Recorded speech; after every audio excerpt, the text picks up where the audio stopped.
Hi, my name is Nathan from jazzguitarlessons.net, and you're listening to Album Deep Dives. Welcome to Jazz Guitar Lessons, where we help guitarists learn jazz faster, express themselves more fluently, and have fun along the way. My name is Mark, and if you're looking to learn jazz, form better practice habits, and especially if you enjoy a French accent, make sure to subscribe. In this episode, we will discuss in depth one of the most important works of the visionary guitarist Allan Holdsworth, and that is his 10th studio release, The 16 Men of Tain. Before getting into the album, let's set a bit of background information first. Allan Holdsworth was born in Bradford, England in 1946. He never really intended to play guitar, as his favorite instrument was the saxophone. But at that time, this instrument was too expensive, and his father gifted him a guitar when he was 17, so that's how it all started. Allan always stated that his biggest influence was the legendary saxophonist John Coltrane. He said that when he heard Coltrane's playing in the 60s, everything changed for him. He considered Coltrane to have found some sort of truth with his instrument, and that he didn't quite sound like anything he had heard before. He thought Coltrane was truly improvising, and this inspired Allan to find his own sound, which he certainly accomplished. Allan Holdsworth's sound is very particular and very much based on legato playing, following his original desire of playing saxophone, but through the guitar. His unorthodox technique is incredible, and one can really hear Coltrane's influence in his fast flurry of legato notes. This enabled Holdsworth to be an influential figure in rock, fusion, and jazz. In fact, his first international appearance was with the renowned prog rock group Tempest in the 1970s. Shortly after this, he was recruited to record two influential fusion albums by the legendary jazz drummer Tony Williams in 1975. Throughout the 1980s and 90s, Allan kept experimenting with technology to further develop his sound. He was one of the first guitarists to play the SynthAxe, a guitar synthesizer that had the ability to be hooked up to a breath controller in order to manipulate the dynamics of the notes played. Throughout his career, he recorded upwards of 20 solo albums, as well as numerous collaborations with names such as Stanley Clarke, Jean-Luc Ponty, Frank Gambale, and many others.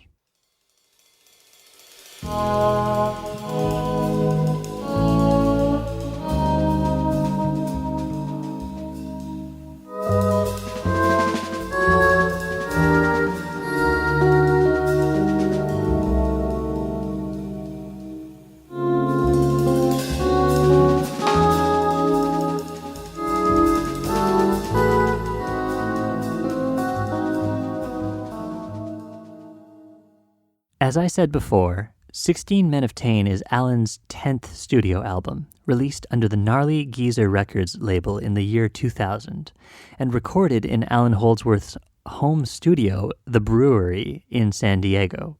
The personnel on this album include Gary Novak on drums and Dave Carpenter on upright bass.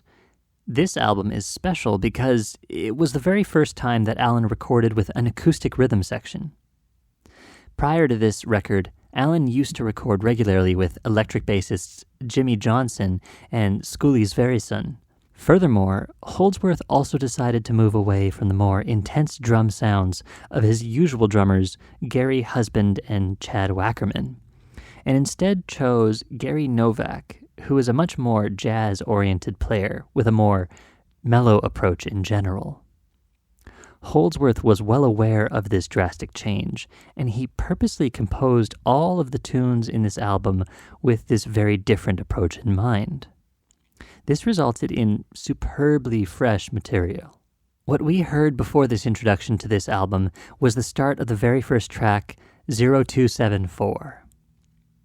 This track is extremely progressive in nature, starting with a floaty rubato section, with Allan making great use of volume swells and eerie chord voicings to set the tone. After this intro, the band sets the tempo to start the main melody of the tune.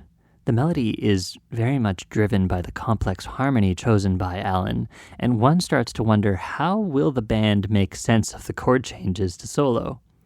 But to be honest, it's not surprising just how smoothly Holdsworth navigates this harmony when he starts blowing. He begins his solo extremely melodically, making perfect use of adjacent tones to create strong melodies that emphasize the voice leading within the harmonic background. His solo quickly builds to a flurry of notes reminiscent of Coltrane's approach.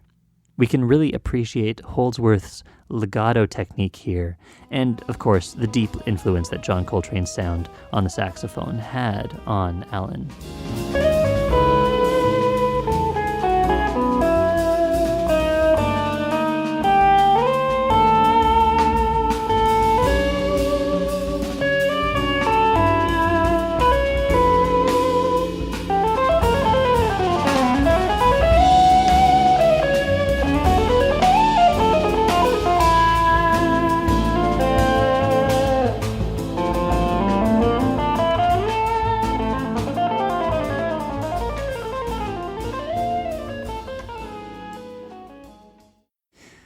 Although we didn't include a clip of his playing, it's good to say that by the end of 0274, Walt Fowler's rich trumpet tone comes into play, a fantastic solo before the tune disintegrates into a spacey outro. Now, the title track, The 16 Men of Tain, is the breathing proof of what a fantastic and peculiar combination of personalities this album encapsulates. The melody of the tune features some amazingly light and driving rhythm section work, especially on the drums. And all of this together with Allan's sparkly guitar tone and yet again complex harmonies. Dave Carpenter takes a great first solo on upright bass, filled with clear intention and melodic passages. And then it's Allan's turn to solo, and the magic really starts to show around the 2 minutes and 20-second mark. At this point, the rhythm section breaks the light 16th note-based rhythm they've been keeping and starts swinging really hard. Dave Carpenter starts a walking bass line, and Gary Novak plays more traditional swing time. This, juxtaposed with Holdsworth's modern tone and approach, makes for an amazing and truly unique surprise. Throughout the remainder of the tune, the band will go in and out of this swing feel, building the intensity of the tune to culminate with Gary Novak's tasteful solo on the head out.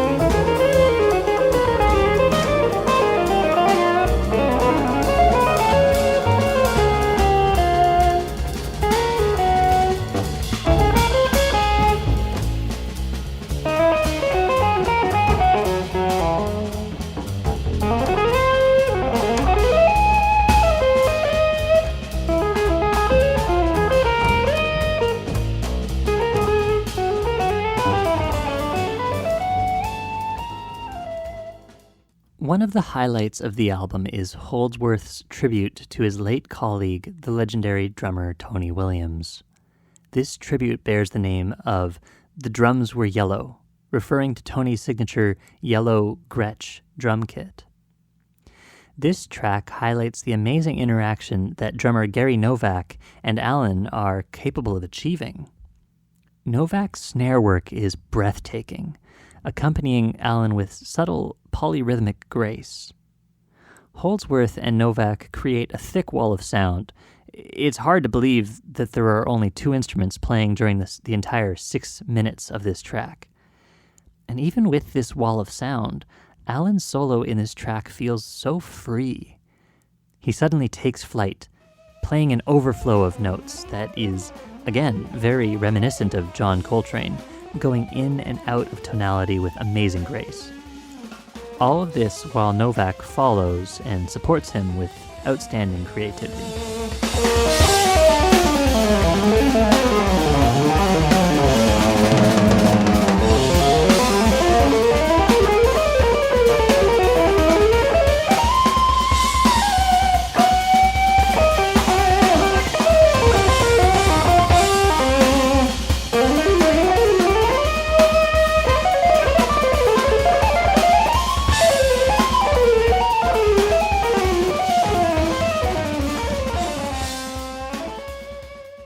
During the introduction to this episode, we mentioned that throughout Allan Holdsworth's career, he was always avid to keep developing his own expressive sound.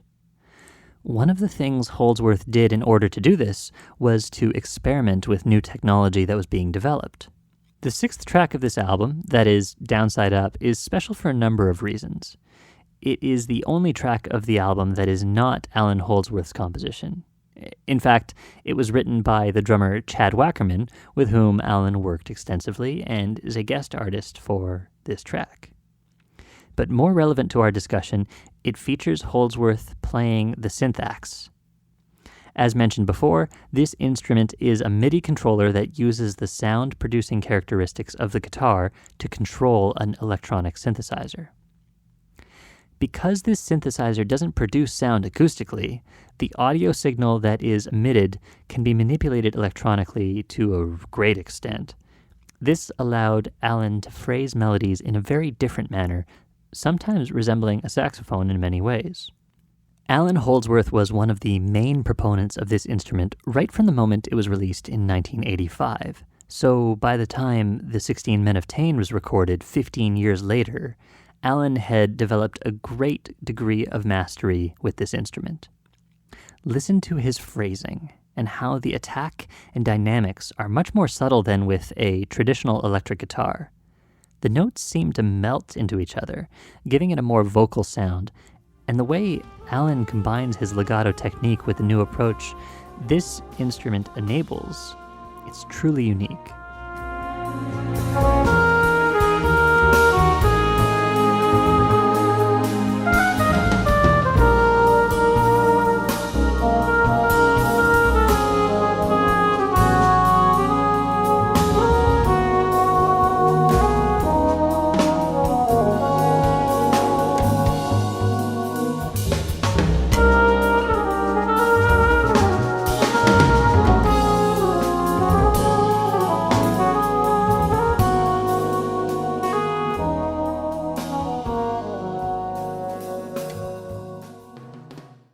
Now, the actual sound of the SynthAxe may or may not be to your liking, but we should give credit where credit's due.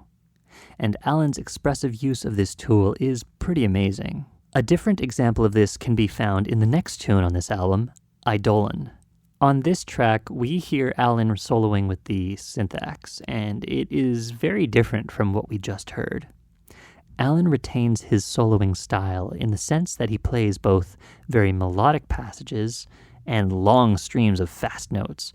His time is as precise as ever, and the more subtle attack of the SynthAxe allows him to phrase more like a saxophone, which, as mentioned previously, was a lifelong ambition of his. One of the characteristics that work particularly well as an effect with this instrument are subtle bends. Listen to how he incorporates these into his solo.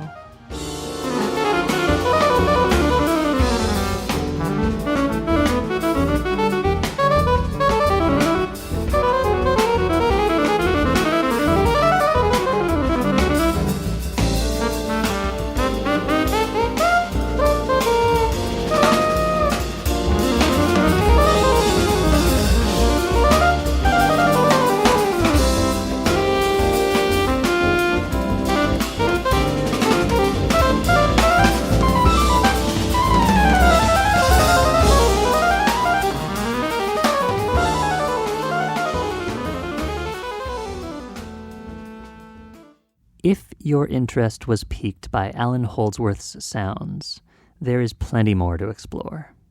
Allan has an impressive amount of recorded work, so knowing where to start can be a bit daunting.